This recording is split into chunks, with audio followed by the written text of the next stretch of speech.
Hi, yeah, I'm trying to contact a fart locker. I'm really interested in your product or service or company, so please, please call me back. I really want to know about the fart locker. Just please, please, thank you. Bye. See a thug and zero, yeah, I'm still bullshit. Need to sit down, take a two and two, my money till we get it. Ball, let it cool, was ain't talking. Money speak, all that bullshit, keep it. Run the side, run the side, run the side, run the side. Okay, nice. Yeah, I spent like probably 7 or 8 minutes. I thought it was gonna take a long time, and I started. That's why I texted you 10:30. I like had coffee, and I was like, and then I was like, I didn't actually plug this in yet, and I thought it was gonna take a really long time, dude. I feel like a fucking hacker. I plugged it in. I went to settings. I selected USB mic. I went to settings so I could hear you. I'm on fucking 10 right now, dude. I'm like an audio engineer. You've learned well. Yeah, it's crazy, man. I feel like I'm like I could get a job doing this, being an audio engineer, like a venue. That's how good I am at this right now. Yeah. Man, how you like look at the boxes behind you, dude? How's the move? We're still mostly in boxes, but we've got kind of the big stuff out, like the couch and the TV. Nice. Yeah, it's just it. So I moved here. We officially got into Nashville last Friday, and since then it's snowed twice. Fuck. Yeah, I'm not used to that shit. Are you driving in it? Well, thankfully the second time it snowed, like it didn't stick that well. It was just a really bad flurry, so it wasn't that bad. But that first time when we were coming in on Friday, there's some like back roads we couldn't really take because the salt trucks hadn't gone through. Well, at least you guys have salt trucks. I mean, probably you can drive.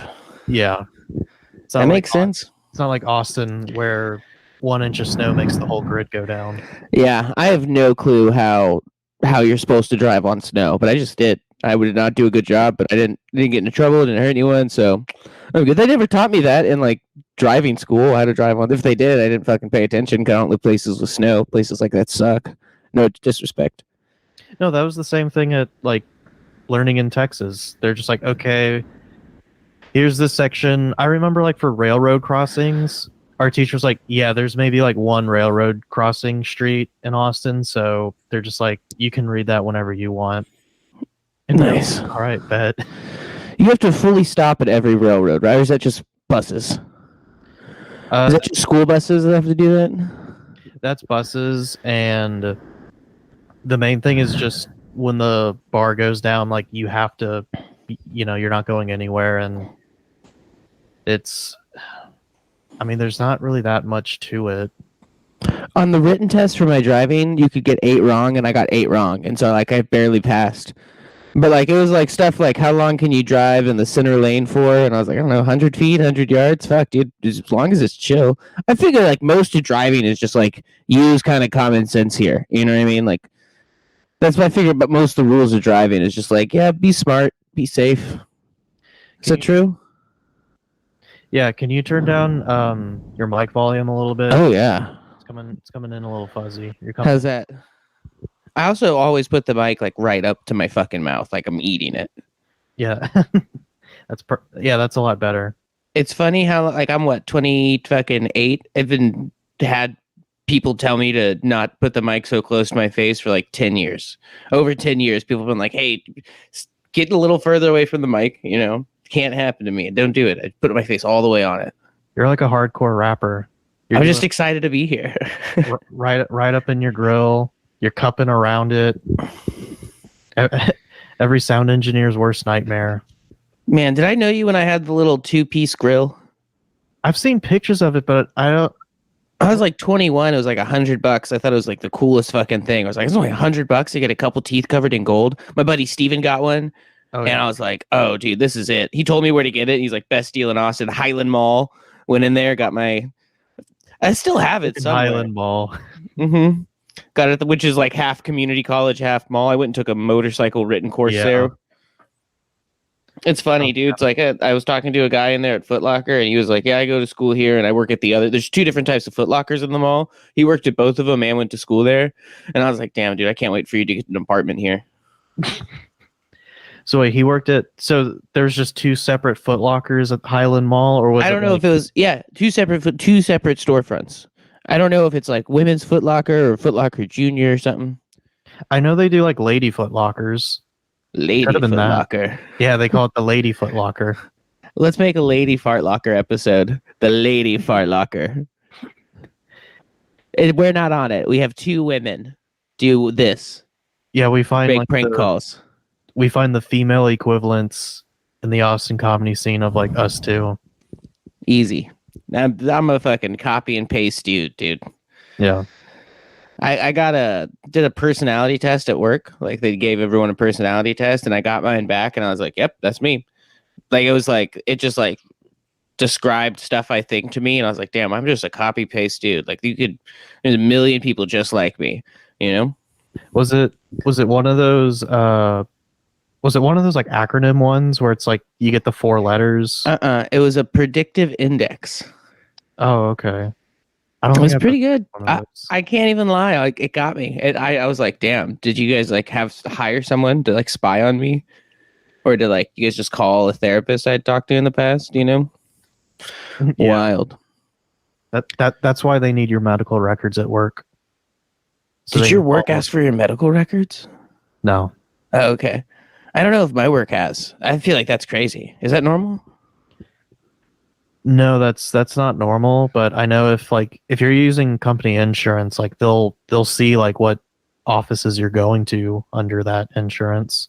When I was working at my first sales job, you have how much you've sold written on a board in front of everyone, right? So it's super normal to know how much everyone on your floor makes. It's like totally normal to be like, oh, you made this amount, this much. Everyone, you know what I mean? Like that's everyone's talking about it. And then a VP, yeah, it's totally normal. So the VP of sales was in there one day, and my manager asked me if I was going to ask him any questions. I was like, yeah, I'm going to ask him what he makes. And she was like, don't ask that. And I was like, what? And she was like, don't, that's super inappropriate. And I learned in the office, that's like a thing that's like, and I'm like, that's lame. There's a reason they don't want you to ask people stuff like that. That's fucking weird. Like I was like, that's so, but I didn't know that was like a social thing where it's like, you don't ask. I'm like, why? We all talk about how much we make. That's all, like, that's the whole point of this job. It's all written on everything. He's a director of sales. Why wouldn't I be able to ask him? It's the biggest, it's on the biggest wall in the fucking office with what I'm making. Yeah. No, the whole like don't ask people what they make, like that's been like a social thing, but it's more so been something like, hey, we don't want these guys to figure out like how much like game we're running on them. Yeah, exactly. Oh yeah, Like it's all the fuck. It's an anti-union tactic. It's also fucking federally illegal to say you can't ask to ban talking about wages with coworkers. Like you are allowed to. It is a federally protected right to fucking talk about your wages with coworkers. I think. I don't know. I heard that. Let me Google it. Well, especially I know if it's a publicly traded company, like they can't do that much shit either. Because it's like, no, this needs to be public information to like our shareholders. And you can just be like, I'm interested in being a shareholder, so tell me. Employees have the right to communicate with other employees at the workplace about their wages. Oh yeah. Yeah. All right. Yeah. It would have been funny if you did ask him in like the middle of a meeting. The VP was like, "You don't need to know that." And you're just like, I want to see what numbers you putting up on the board, huh? I'm curious. Yeah. People are always, I still ask questions like that. Like, I ask my managers how much they make, and they never answer. It's so weird. I'll be like, oh, so how much do you make? And they always make a joke like, oh, not as much as the top rep in the office. And it's like, yeah, but I know how much he makes. So tell me how much you like. It's like the weirdest thing. It's so weird. I don't know. Maybe someone said not to talk. I bet one person one time said, hey, don't tell people. When I worked at Pete's Coffee and I got hired, I was like 19. I got hired as a shift lead, just fucking lied my way into getting the shift lead position there. I'd pretend like I'd done shift lead work. And then they were like, so you've counted a safe? And I was like, oh, I've counted a safe. I've broken down bank drops and stuff like that. Yeah, I'm like, no, never done any of that. But I was like, I've also, I know tons about coffee. Like, give me a job. And they were like, how much do you want? And I was like, $20 an hour. And they gave me like fucking like 17 or some shit like that. And they're like, don't tell the rest of the shift leads. And there's a woman named Jenny that worked there who was like a fucking mom. And like her husband also had a similar job. And she told me she made less than me. And so I was like, oh, I make this much. You should ask for that much. And everyone got mad. I was like 19. I was doing drugs at work. They fired me. Well, they didn't fire me. I actually quit, but they were definitely getting ready to fire me. And my manager was trying to catch me doing drugs at work. I'm like, yeah, I'm not going to tell, because she'd be like, oh, that's so funny. You must have been like a little high, right? And I'm like, she's trying to do it like that. yeah, so dumb. Alicia, God bless you. I hope she lives forever. She's like one of those people that like got a management job and like loved it. And so she would bounce around to different retail places with like management jobs with good benefits. I don't know, man. Do you think get your money, Alicia? Yeah. I don't want to manage a retail store. It's like, man, bummer work. Bummer. I hated it. No, working retail. Especially if it's like managing a Target or a Walmart. Like, well, okay, if you're managing a Target, I feel like you might as well be a high school like gym teacher. Mm-hmm. And if you're managing a Walmart, you might as well be like a registered nurse at like an old folks home. For real. Man, I remembered a time I got fired from Service Menswear. Did I tell you about that? It's a fancy menswear place I worked at for a season. I think you've mentioned it. I got a job there to get Malcolm X glasses. They had Moscot Yorkles, the same ones that Malcolm X wore. They're like fucking $400 glasses, but I got them at warehouse cost if I worked there, so it was like $70. And I was like, dude, let's do it. So I fucking got a job there, worked there, and then they would try to get me to like go and zhuzh up the store. And I was like, dude, I'm not doing that. Like, no. And then so they were like, yeah, you're not hired here anymore. I remember you told me like you and all of your friends. This was a previous episode, but like you and your friends all worked at Urban Outfitters for a season. Yeah. Like there's like the one do-gooder friend that's like, guys, like we need to stop like stealing because I'm up for like a management position. You're like, nah, fuck that, dude. Man, well, so one of them got management and he didn't steal, and the other one, my buddy Chris, like Kyle just got management because he does good and like was not into stealing. He would be mad if we stole, but Chris had no idea we were stealing. He was so pure of heart. Where he had no idea that all of his friends were stealing, and like we're like, oh dang, you really do that? Like, wow, okay. But Kyle would have told on us. They were in a band together. Very Urban Outfitters, very Roseville suburbs right there. Working at Urban Outfitters, being in hardcore bands together. Back when working at Urban Outfitters meant something. Man, it's funny how many of the members of Dance Gavin Dance have worked at Urban Outfitters at different times. Every time I see someone with a Dance Gavin Dance shirt, I'm like, damn, they have no idea of the circulating members that work at Urban Outfitters and Arden Arcade area in Roseville, California. If you're real fucking young, you'll work at the downtown store. Hell yeah. Oh yeah. Oh yeah. One time I was in Urban Outfitters and there's people I worked with in there, and so I was talking with them, and one of the district managers came up and got mad at me for like distracting them from work. Yeah. And it was like, damn, it's a clothes folding job, buddy. We don't need to be that fucking on point, you know? Yeah. Well, it was what, like around 2013 or 2014 they started putting in like the actual used clothing, and then it would have that huge ass tag being like, this was, you know, hand picked and selected by like our pickers. Awesome, huh? And it's like, so now this, you know, what we bought it for $6 at this, you know, garage sale in, you know, West Palm Beach, Florida. It's now $70 here in Austin, Texas. Yeah, they did. It was called like Upcycle or something like that. They'd be like, yeah, this is called Urban Renewal. This is part of the Urban Renewal program. And it's like, so you bought a clothing rack, went to a clothing rack, bought a pound of clothing, 1 billion pounds of clothing, went through it. You know, cost you fucking a few $100, and you're going to make tens of thousands of dollars from those hundreds of pieces that you're going to sell for $150, $200. Great shit, man. Great scam. Urban Outfitters. Fantastic. Oh, yeah. Oh, my favorite thing right now is people that are different types of coaches. I want to be a dude that's like, dude, if you're ready to turn your life around, and you're specifically like a lawn care maintenance guy, and you want to learn how to fucking get your belt all together, I'm your belt coach. You know what I mean? Dudes that do really specific coaching, that shit is tight to me right now. I saw a video of a dude that was like, oh, I'm a party guidance counselor for DJs. And I was like, yeah. Dude, Animal Psychics? You seen this, my dog? What psychics? Animal fucking Psychics. Okay, so, dude. they'll tell you they'll talk to your dog. They'll tell you they'll talk to your Wasn't that a TV? cat. I don't know. When I see this lady that says she's an animal psychic and you can send her a photo of your animal and she'll be able to communicate, and it's like, that's so tight. That's an incredible grift. That's like, I want that, dude. I wish I would have thought of that. I wanted to be one of those people so bad. Especially if it's something that's like you get photos emailed to you like daily, and you just keep responding with, it's like so what's my dog trying to tell me? And it's just like, stop putting your finger in my butthole. Yeah, every single dog's like, he wants to be put down. Oh, Every single dog I said, I'm like, yeah, he wants to be put down. He says life isn't worth it. You should euthanize your dog. Just super morbid everything for everyone's doggies. Yeah, it's just you just keep saying the same thing, and it's just horrible. Let them fucking know. Yeah, I'm the fucking doomsday for doggies. I'm the doggy fucking psychic that tells it like it is, dude.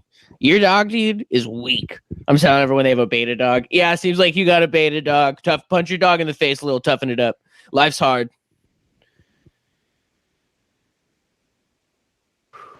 Did I ever tell you I was a game day DJ in college for like 3 months? Game day for what? Football? No, we didn't have a fucking football team.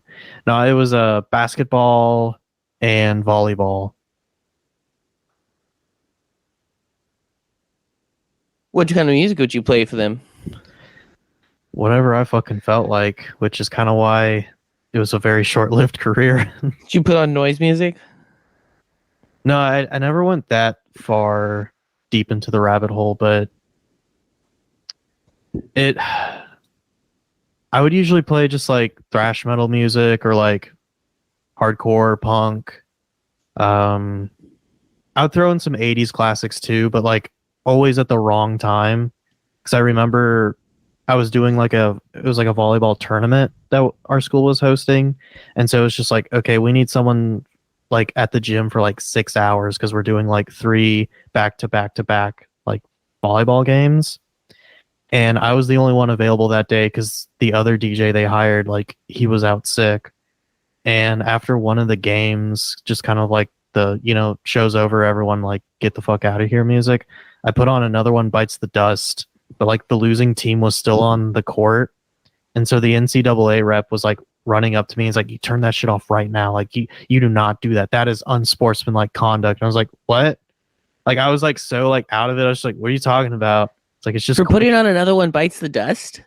Yeah, she thought like I was putting it on maliciously, and like looking back at it, it's like, yeah, I was petty as hell, but like it was just one of those things. I was just like, I wasn't even really paying attention. I wish there was a song called like "You Fucking Suck at Volleyball" you could have played. Yeah, you suck at volleyball. Ba-na-na, you know what I mean? Put on some shit like that, big dog. Then for the next game, I just put on "Loser" by Beck. Yeah. You should just put mean stuff. Mean music should be played. Isn't that what they do at baseball? They have a whole thing when if you get tagged out at a base, they put on like bowling. Bowling's mean. Every time you do bad in bowling. Yeah, they got all those like really shitty videos where it's just like gutter ball. It's like pins and they're sexy models and they're saying like your dick small every time. It's just like 10 pins and they're all fucking big tits. Fucking, they're staring at the camera. They're saying you're bad at sex. Yeah, the weirdest bowling video I ever saw in real life. It's when you start getting like the double strikes and then the turkey strikes. It would be like this like burned in X's on a dude's like pectoral muscle. It's like double strikes. Like, like damn. There's like people at my work that did bowling and like they're both from like the Midwest or Mideast, I guess. Like one's from Indiana, one's from like Maine or some shit. But they both are like bowling and like have bowled. And I'm like, damn, I have never really known people that did that. Like when I would go to bowling alleys, it was like, yeah, dude, it's for the cheap beer and you just kick it. And like you put up the bumpers, you get the little bumpers. You get the little bowling ball slide. Have you ever used one of those? What's a bowling ball slide? So it's like this metal rack. Oh yes. Yeah. And it's basically like you put it at the top and then you just push it down. It's for like little kids, but like one of my friends, he was just so bad at bowling. I just like pulled that over for him. I was like, here, like this is the only way you're gonna get any pins down, dude. Did it work? Yeah, he finished with like a 50. Nice. I always put the bumpers up. If I bowl, I'm not gonna just risk it rolling in the gutters. Okay, put the bumpers up. Let's see how many pins I can hit. And I'll throw it as hard as I can. I'll throw it as hard as I can. I will eliminate as many pins as possible, but I'm not gonna risk it. I don't get the draw of being good at bowling, but I guess this is the draw of any other sport. You know, it's just like anything else. Do what you love, and the money will come. Yeah. Guess just being good at stuff doesn't seem worth it to me. Damn, am I lazy? Maybe. Yeah, sounds like saying that out loud was like, damn, being good at stuff that like, you know, doesn't like I don't have like a hobby I'm particularly good at. You know what I mean? Well, I guess comedy. I mean, you don't have to be good at a hobby. Yeah. That's the thing about jujitsu is a lot of these dudes like really love it. And like, I'm like, man, this is like a Pilates class for me, boys. Like I like this, but it's like not, you know what I mean? Dudes that like change their diet. It's purely for the calorie burning for you. Yeah, it's fun. It's wrestling. You know what I mean? What a fun way to burn calories. Oh my God, what a fun way. It's just wrestling. You know what I mean? And there are guys that like really learn and study and travel for it. I'm like, that's cool. Do your thing. But I'm more like, dude, this is a little energy before work. I wish we had showers here. You know, wish we had showers here, boys. Am I right? And they're like, what? I bring up. I think wanting a shower after karate is normal and healthy. Not like a group shower, or they're not jailhouse shower. I'm not demanding group showers from people at karate. I'd get in trouble. Trust me. Steve, Bill, come over here. We doing shower. Hit the showers. I didn't go to public school, so like a group shower sounds insane to me. I know that's how like gyms work, where it's like they're open. I remember I went to 24-hour fitness for the first time when I was like 15 or 16. There's just like naked people in there. I immediately walked out of the bathroom. I was like, I've never been exposed to that. Did not know that was a real thing. Well, even at most like modern gyms today, they have it where they're all stalls. So it's not like you're just like tip and tip, you know, side by side. But I was gonna say, like, playing football in middle school, like it was purely just like, hey, I'm just here because like all my friends are doing it, and I don't want to get fat, so I thought this would be a good way. Mm-hmm. But being at Lake Travis, like the Lake Travis School District, because our high school was like winning state championships in football, like there's some kids that were like really fucking serious about it, where it's like you could get a scholarship doing that. Yeah, I mean, you could get a scholarship doing jujitsu too. Maybe not like a full ride, but well, I'm like 30, so like I don't have anything I can get from this. You know what I mean? I don't have any. If I was like 15, I was doing jujitsu, then it'd be like, oh yeah, maybe one day you'll be a jujitsu professor. You know what I mean? Maybe you'll be a doctor in jujitsu. But it's more like, you know, getting into tinkering or like the hobby trains. You know, toy train seems like a wholesome hobby. I tried metal detecting. Oh yeah, you did. That was my excuse at work when people would ask it, because like at my old job they would chat about like what you do as hobbies, and like I didn't want to be like, do I smoke weed? I do stand up. Like I just like comedy and getting fucking high on marijuana weed, like a high school stoner. And so I'd say metal detecting, and I had to like do research on metal detecting to keep up the lie. And I have a metal detector, but I'd always talk about how like I really wish I had like some, I can't remember the name of it now. Oh, an Equinox. I'd be like, yeah, I have a Fisher 22, but the Equinox is the real level tool. And they'd ask me if I was going metal detecting that weekend. I'd be like, oh yeah. Hours, sit in my room and do hours of metal detecting, man. Back to back, dude. Oh yeah, it's like my personality, metal detecting. I had to do that actually last week, my first week at work, where they sent out this, I got an email from HR and they're like, hey, you know, tell us where you went to school and, you know, 3 of your hobbies in like your hometown. Cause like, we're going to send out a big like company wide email for the new hires. Mm-hmm. And so honestly, like most of my hobbies haven't even changed since fucking middle school. Cause I put down guitar, skateboarding, and then shooting pool. So I sound like I sound like I'm still like 14, like some punk ass kid. You sound like a junior higher line to be cool. Skateboarding. I shoot pool, I guess. Guitar, playing electric guitar. When I'm not learning Van Halen solos, you know, I'm at the park shredding it. Nice. That is you, Popping though. ollies. You shredded Halen and shredded on the fucking gnar with your little skateboard. Little bad boy Robert, man. Oh yeah. I'm turned to a billboard, baby, brother. Yeah, I'm turned to a billboard, baby, brother. Good ball. You're precious, little darling. That's all the money I have.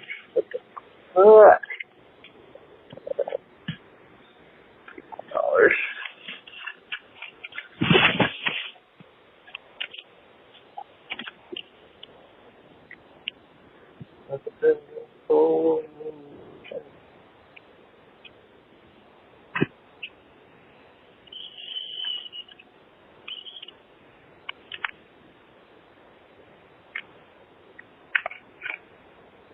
Where?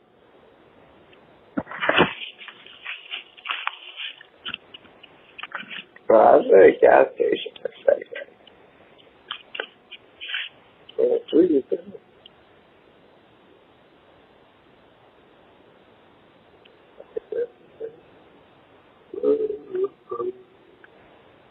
I'm just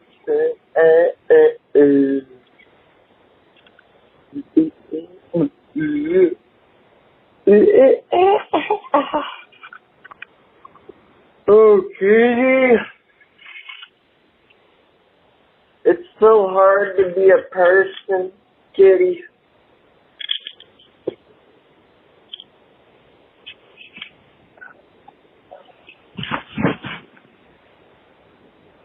Oh, kitty. What the fuck? I didn't mean to call you. This is a butt dial. Sorry. Yeah, I'm turned to a billboard, baby, brother. Yeah, I'm turned to a billboard, baby. This is the ASMR segment.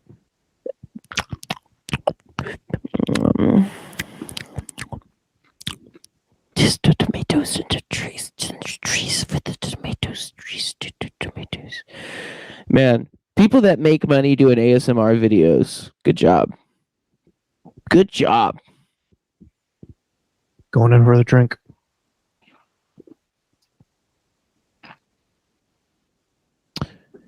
You like Mas Tacos? Have you been there? No, I haven't. It's a place in Nashville. You got to try it. They have Topo Chicos there. I mean, they have Topo Chicos everywhere now. But I remember like 2014 going to Nashville, and that was like they had Topos, and I was like, yeah, sick. Mas Tacos, Topo Chicos. Oh, So many bars moved away from Topos because they got more expensive, supposedly. Heartbreaking. yeah. I think the last known place with Topo was, at least for me, Hotel Vegas. They still Topo place? As of May 2021, yes. We salute you for it. Yeah. The I would real tell one. Vegas that like structure sold more Lone Star than like almost anywhere one South by. I think they had like the most Lone Star sold of any bar. That's fucking right. I don't know. Maybe my stats wrong on that. Hey, apparently Hotel Vegas, the guys who own it, they're gonna. I don't think they're going to, but they already did buy out Spider House Cafe. The cafe portion of Spider House? Yeah. Oh, are they gonna do a venue there? I don't think they're gonna try and do a venue because the ballroom is That's the venue, yeah. Are they gonna do a restaurant? Yeah, I think they're gonna try and do something kind of like a kind of tropical because they own, Wow. just reopen it as probably like a coffee shop or like a little hangout bar. Man, Let all the college kids take their underage dates there, you know? do you think college kids? I definitely went to Spider House when I was underage. Well, yeah, I mean, I did too. My first night in Austin doing comedy, I tried to go do a mic at Spider House, and I got too drunk and fell asleep in the planters outside. And the guy was like, "You're 86, man. You got to get out of here." And Avery Moore was hosting the midnight mic, and when you would show up, they'd chant your name 3 times, and if you missed your set, they would chant, "Art is gay, art is gay, art is gay. And then the next person would go. Oh, was that the joy of it was like the joke of painting? No, it was years ago when Avery had the open mic. She would host the midnight mic there Oh, okay. at Spider House. But yeah, Yeah. good time. It was very good. We need fart. I heard this was number for the fart locker. I was just making sure it was the right number. I want to come and fart in your locker later tonight. I need several shipments of farts to my house directly ASAP. Please let me know what you can do for his shipments of farts. He is eagerly waiting for them to arrive. Bitch, what a pain, sweet as tangerine. Boy, they bouncing on foes like trampoline. Just a great state of Texas, I can't believe. Run the side, run the side, run the side, run the side.